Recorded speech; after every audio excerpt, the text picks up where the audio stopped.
Before we get into whether this airline will survive or not, let's just have a look at and tell us how it got itself into this parlous state.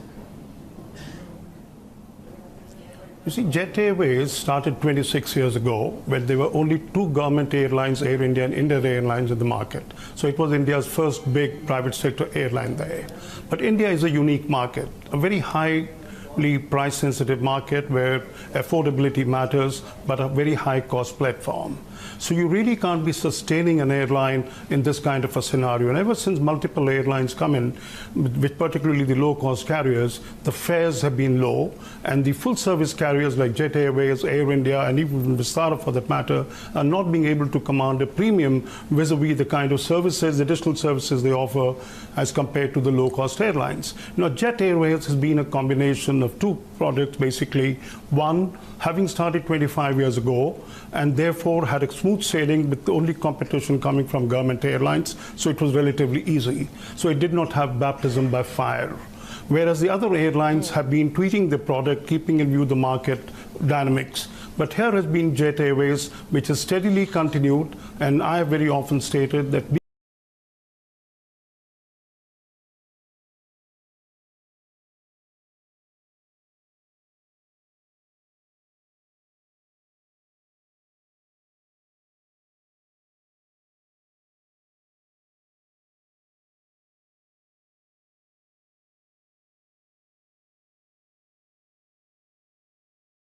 the airline defaulting on bank payments, payment to employees, etc., with a large chunk of its fleet on ground, the future really looks very, very bleak.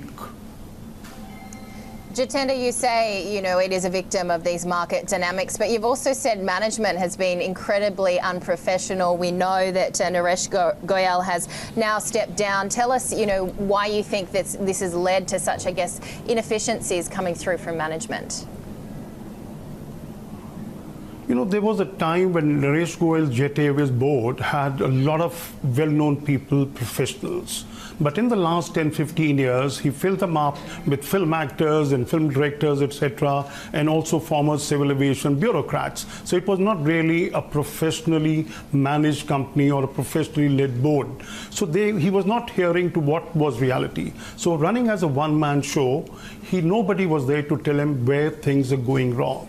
The writing was on the wall at least 1 year ago, and he could have taken corrective action. But on his own, he was trying to get possible investors to put in money, but nobody was willing to come. And I went on record as early as November that unless Naresh Goyal steps down, people would not put in money, because the experience that Etihad, for example, went through after they put in 24% equity, he had Etihad officials running Jet Airways. But the moment things improved in the year 2016-17, he sent them back one by one. Now that is hardly any professionalism to build credibility with a potential kind of confidence being infused.